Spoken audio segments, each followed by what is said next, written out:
are these people? There's a thing going on in my city, DC. Mm-hmm. I think it ended today. But this was going on, the US Africa Leaders Summit, and I know that because it happened at the convention center. Having to go by the convention center on Monday night, and everything was barricaded. Mm. But we are going to talk about it. I think those of you who've been watching the channel for a while, we've talked about Africa before. I think we talked about Africa last week in connection to Ukraine. There's going to be a lot that's going to relate to stories that we've talked about in the past in light of this summit. So Mm. I want to talk about that tonight. As we said earlier, U.S. Africa Leaders Summit is going on. It ended today. It's going on for the past few days. So we had most African leaders in DC over the last few days for the summit. And as I called it, an olive branch of Africa, just thinking in terms of like, why would they be here in the US? So um, we're going to get into it as to, the implications of what the mainstream media is probably saying, which actually I haven't really heard anything about this summit. Actually, a little bit in mainstream media I have that I was saying I haven't, but I have a little bit. But we're gonna get a different opinion as to what other people are saying. So this article is from Jesus, I forgot the name of this source. PF. If you give me a second, I could figure it out.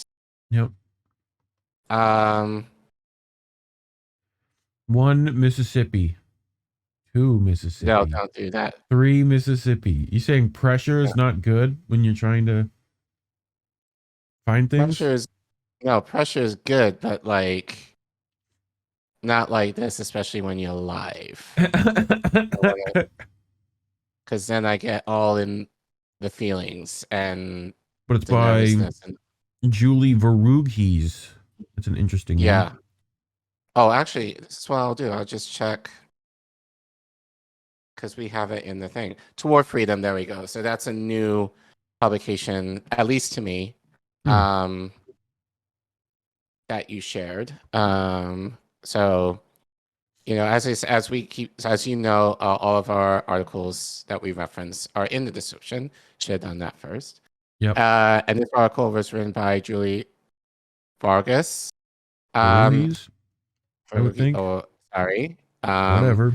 So the article starts: U.S.-based Africans organize events to counter Biden's administration's U.S. Africa Leaders Summit. And she continues. Hundreds of people of African descent convened this past weekend at 2 events that aim to be the people's opposition to the Biden's administration's U.S. Africa Leaders Summit, which has already taken place, amid a military buildup to enforce the city's summit security in Washington, D.C. As I said, everything was blocked off where it was occurring. The summit is described as a 4-day event. Actually, sorry, ends tomorrow. That is designed to foster economic opportunities and reinforce the United States' alleged commitment to human rights and democracy. It is the first summit of its kind since 2014. I look forward to working with African governments, civil society, diaspora communities across the United States, and the private sector to continue strengthening our shared vision for the future of U.S.-Africa relations. U.S. President Joe Biden is quoted as saying on the summit's website. However, the summit comes amid dim relations between the United States and many African countries, some of which have decried Western financial and arms support for the war in Ukraine. So I know Jimmy has reported on this. I know RBN has reported on this. Some of the arms that we are actually sending to Ukraine are actually ending up in places like Nigeria. Arms deal is there. Not good. Western sanctions against Russia have caused price spikes in wheat, with 345 million people in the world expected to experience acute food insecurity. Several African countries have relied on Russia and Ukraine for large portions of their wheat imports. However, U.S. officials have been pillory too for saying African countries that continue to trade with Russia would face consequences. Again, we talked about last week with Savvy, shout out to her.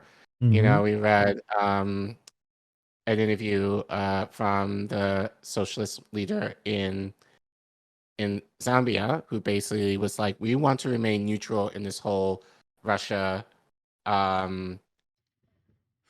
US, Yep. basically, you know, because Russia has been very good to us in terms of solidarity and given our histories. We don't want to fuck that up. We're remaining neutral. So if you want to check out that clip, we already have that clip up, as well as that live stream from last week, which you can watch. Yep.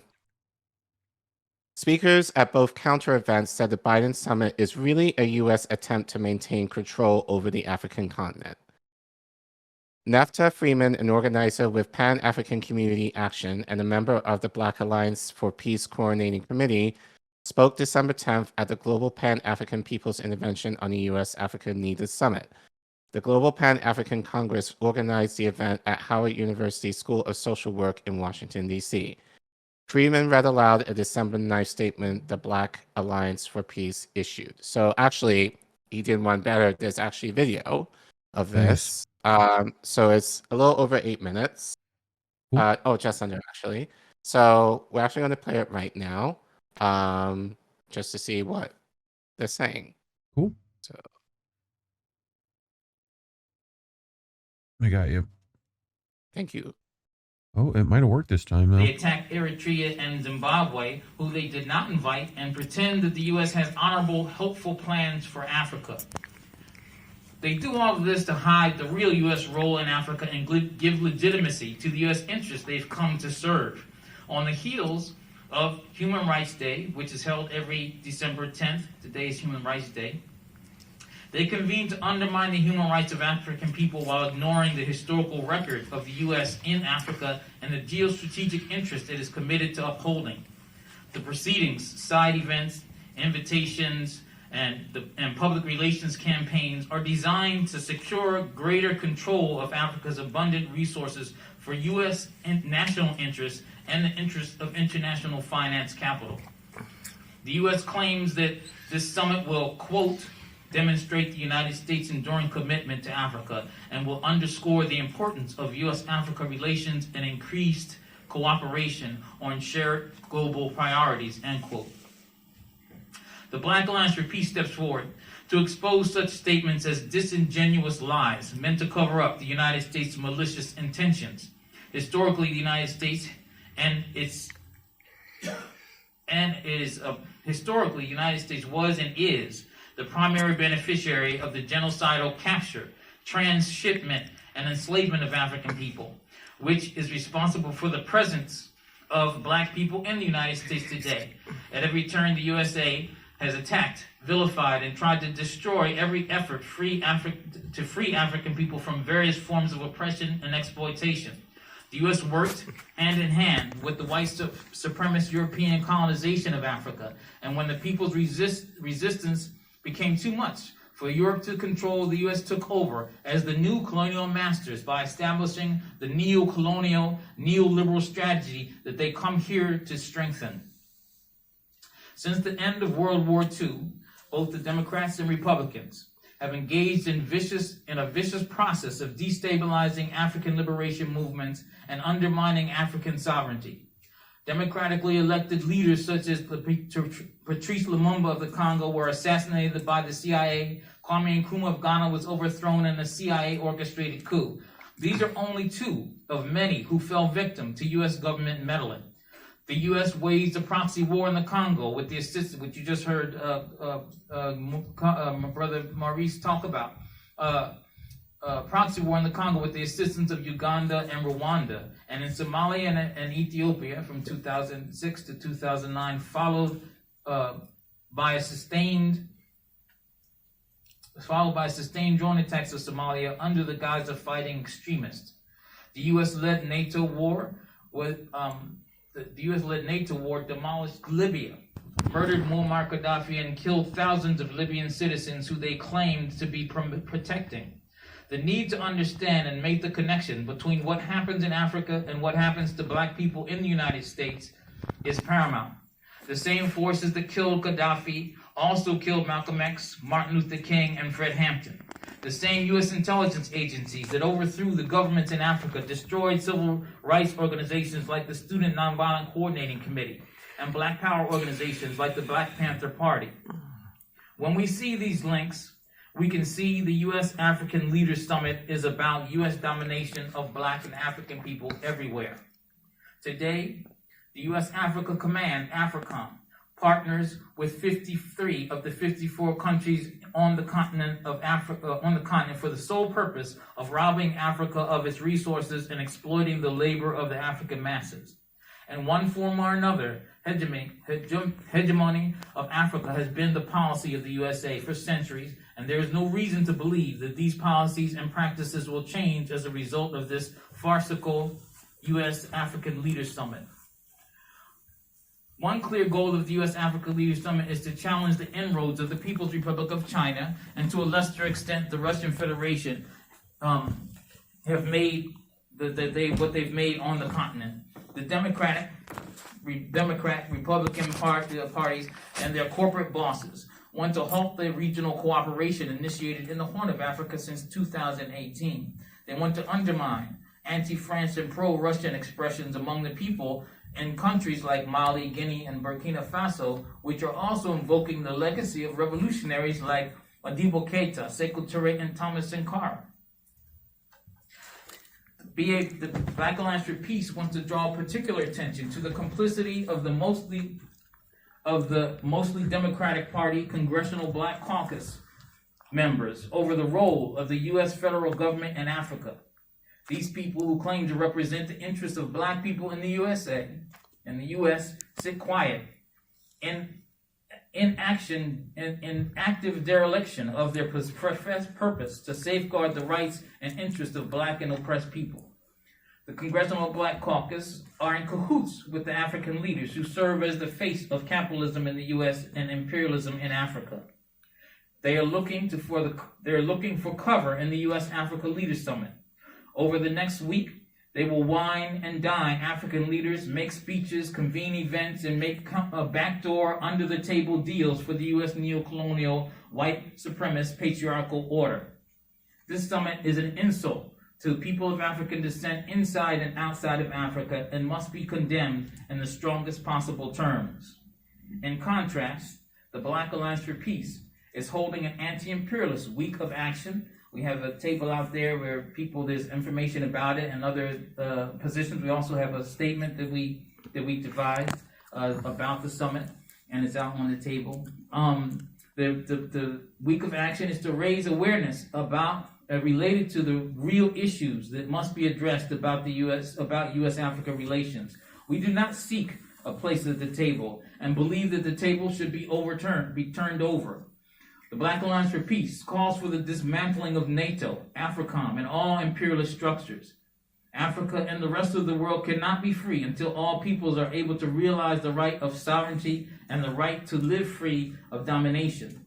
We call all progressive and peace-loving people to join us in an uncompromising anti-capitalist, anti-imperialist, anti-white supremacist, and anti-patriarchal movement for change. This is our urgent plea. If not for us, if not us, who? If not now, when? The Black Alliance for Peace demands are the complete withdrawal of U.S. forces from Africa, the closure of U.S. bases throughout the world, and the Congressional Black Caucus to oppose the U.S. Africa Command and conduct hearings on AFRICOM's impact on the African continent with the full participation of members of U.S. and African civil society. We ask that you join us in this anti-imperialist week of action. Thank you. No compromise, no retreat. Black Lives for Peace.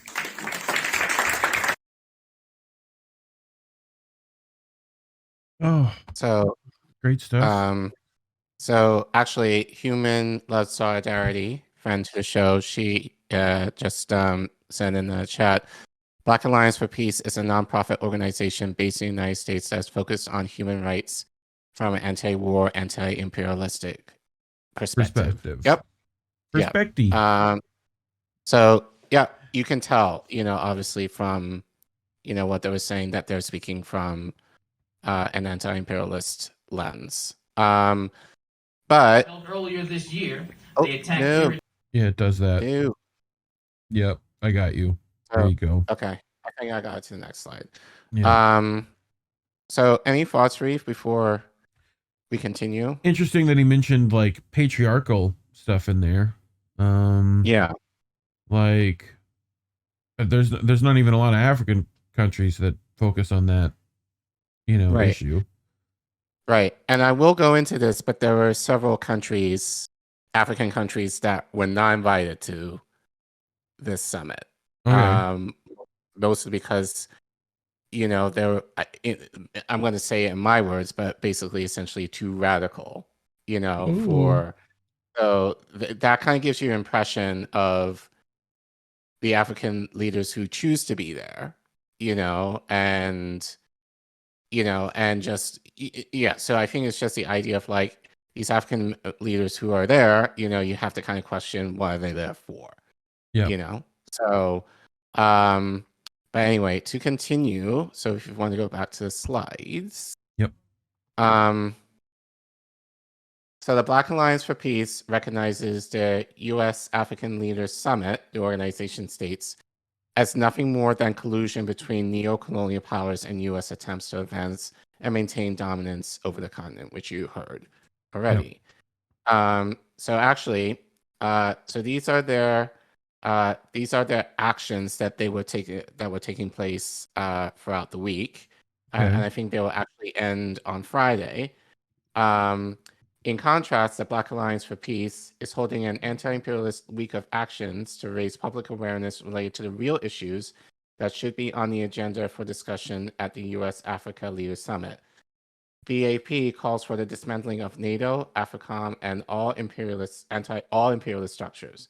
Africa and the rest of the world cannot be free until all peoples are able to realize the right to sovereignty and the right to live free of domination. So we demand the complete withdrawal of U.S. forces from Africa, the closure of U.S. bases throughout the world, and the Congressional Black Caucus to oppose AFRICOM and conduct hearings on AFRICOM's impact on the African continent with the full participation of members of the U.S.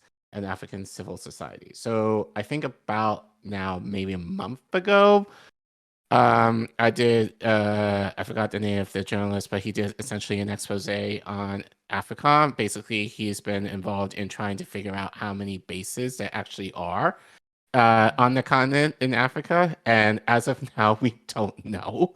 They basically haven't said, we're not going to tell you shit as far as what we're doing and why we're there. Or just kind of giving a glance over, oh, we're here, just to monitor everything that's happening on the continent. So obviously, there's a lot more nefarious issues as to why AFRICOM is there. And the fact that most of the countries in Africa are members of AFRICOM, that is also concerning. But more concerning is, like, we don't know entirely for sure. And I think when we checked, there were around 40 that we know of, meaning that there could be potentially a lot more than what they're saying, which I feel is definitely true. So, but yeah, like I said, we reported on that. If you want to go back, we definitely clipped out a segment on AFRICOM. You can definitely check on our channel for that, as well as the live stream that came from as well. But to continue, the Biden administration invited leaders of 49 African countries. The exceptions were Burkina Faso, Eritrea, Guinea, Mali, the Sahrawi Arab Democratic Republic, and Somaliland. An unnamed senior administration official was quoted in a transcript of a December 8th background press call as citing the African Union suspending most of these countries for why they were not invited. A background press call is meant to provide off-the-record information to invited press, hence officials went nameless in the transcript. Toward Freedom was not invited. However, longtime colonizer and U.S. ally France recently announced the removal of military troops in Burkina Faso, Mali, and Niger. This came after coups and instability in these countries. Mali has also recently banned French NGOs. Guinea also experienced a coup in 2021 that appeared to be welcomed by its population. Meanwhile, the United States does not recognize Western Sahara or the Sahrawi Arab Democratic Republic as a sovereign state. While the officials mentioned various civilian-led entities the United States has deployed to cultivate leadership on the continent, none of them spoke about AFRICOM. This is one of 11 combat and technical military structures the United States has deployed throughout the world to ensure control of shipping lanes and resources. AFRICOM's press officer has denied commerce is its only interest, while acknowledging it is one of AFRICOM's reasons for being. Meanwhile, in 2022's posture statement to the U.S. Congress states, Africa sits astride 6 strategic chokeholds and sea lines of communication, enables a third of the world's shipping, and holds vast mineral resources. When access through these strategic chokeholds is blocked, global markets suffer. And as I said, obviously, they do a lot more than that. And part of their job is also to, they hold military bases in several countries. And as I said, given the expose that we kind of talked about a month ago, we're not exactly sure how many military bases are on the continent. So, friend of the show who's been on our show before, DJ Joe Nice, he tweeted this out earlier today, where he states, the United States had a summit with African leaders and pledged $55 billion over 3 years. Meanwhile, Ukraine has received significantly more money over a shorter time frame. If this U.S.-Africa summit is not about reparations, this meeting is a waste of time. Moreover, where is the Congressional Black Caucus? Why are they not talking about reparations for the African diaspora at this meeting? Of course, they are not there. The Congressional Black Caucus remains impotent and useless. Yeah. Mm-hmm. Any thoughts? Other than I'm surprised nobody else was talking about this, I definitely didn't know, and I'm following them. So, right. And they're following me. Right. And I still didn't know. Yeah. It just shows you that reach on that kind of stuff is not great. Also the fact that it's one of those things where I don't feel like awareness is the problem anymore. No. No, I think right now it's just ignorance at this point. And then, as I keep saying, Africa gets no love. Africa, you don't hear any. It's hard to find, obviously from my other channel, I haven't worked on it in about close to a year now. But even trying to find stuff to talk about is extremely difficult unless if I talk to someone on the ground directly, or if it just happens to come in mainstream media, which usually leads to the bottom of any search. They talked about Fred Hampton in that video. There is a reason why he was shot. The reason is that he preached a particular set of actions. It's the actions that I think are the important part here, where yes, he did talk about how education was part of those actions, but they're part of those actions. Right. The one person that I know of recently that has probably talked to more people about the message of whatever you want to say we support here, has been Rome. Right. Being out there talking to people and doing right by them at the same time. So I think that says a lot.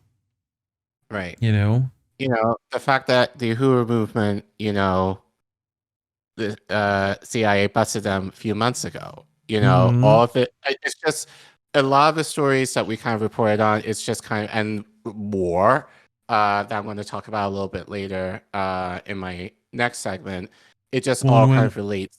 When talking about the FBI doing that, the first thing that Omali Yeshitela told me about it, the first thing he thought was Fred Hampton.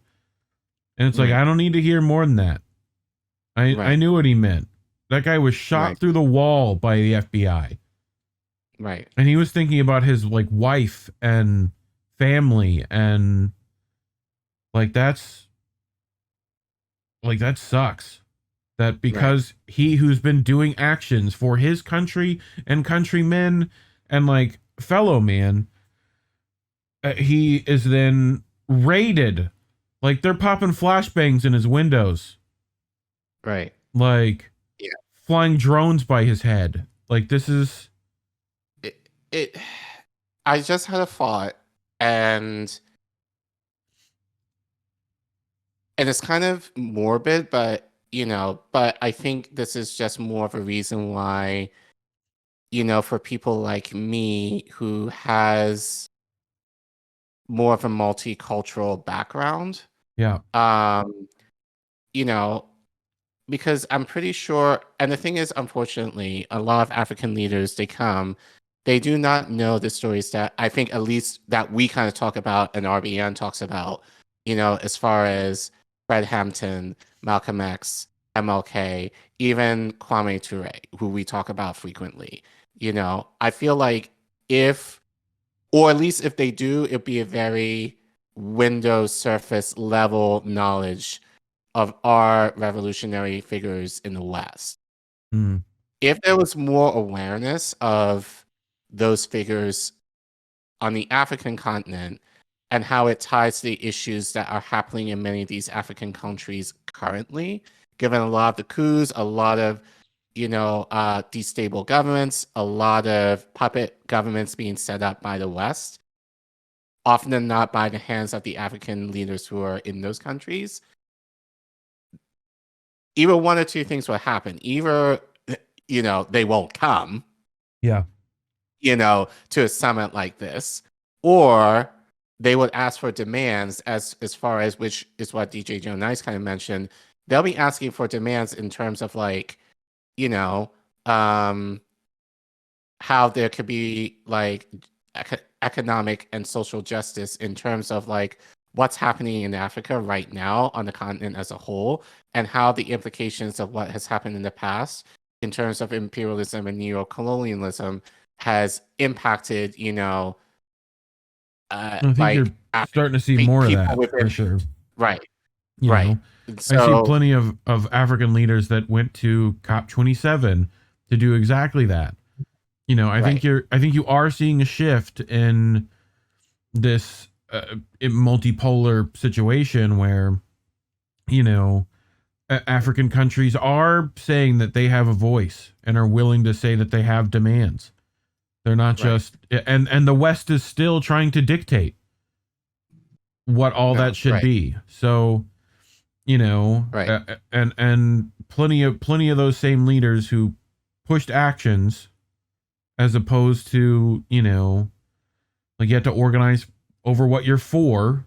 Do you know what you get to do while you're doing that? Organize for what you're against as well. Right. Like, because you're doing the work, you have to do that directly for what you're for.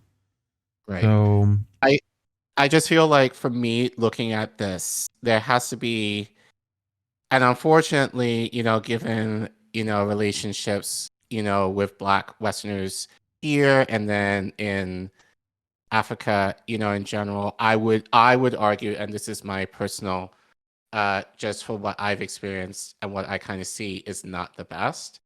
But, but I feel this is more of a reason why there needs to be better connections in terms of, like either Africans coming over and kind of learning about the reality of what's happening in the US, again, from a non-imperialist lens. And then conversely, us, again, with an anti-imperialist lens, being able or being willing to travel to Africa and kind of sharing the reality of, of what's happening in the West, so that it can cause a little bit more of a stir in terms of having Africans kind of second guess our relationships, with the West more, the Yeah. US, UK, and France, like I interviewed my mentor, Ronnie. Those of you who watched our anniversary stream may saw that interview that I did with him. And off camera, he told me, like, you are me, you are a bridge because you understand both sides. And you have the unique task of trying to bring both sides together in terms of having the understanding and having lived in Africa and hearing our story, but then obviously living, and I think more so now, having more of a political development and awakening, definitely since 2015, 2016, and having the realization of how shit, the West has been, I think just overall, in terms of its exploitation, of Africa, but more especially now, trying to reintroduce itself, onto the African continent. So I think just being aware of that, but I think having the unique ability to kind of see that and being able to talk to Africans about that. But, obviously, like I can't do that by myself, obviously. So, which makes me more thankful for like channels like RBN, like who are able to share that. And I hope they go more into, and I think shout out to Nick, who does think on a more foreign policy lens, has actually had, international guests on and talk to them. My only hope is that that also kind of extends to Africa as well, which I know is obviously going to be a little tricky given the tech. Yeah. But I hope, or even with us, like as we grow, I hope that's something I'm able to develop more so that we're able to hear more of those. And again, I don't really want to know so much about African leadership. I want to hear more from people on the ground who are actually doing the work and are actually like my mentor, who are can share more of the reality of what they're seeing, with the people in those countries there. So, well, yeah, just I agree. We definitely should be doing that. I think a lot of those African leaders you talk about, especially Kwame Ture, has mentioned infiltration being a problem quite a few times. Right. Which, is still an issue. Right. I think there's lots of problems with what do they call that? I mean, those are psyops, right? Technically. Yeah.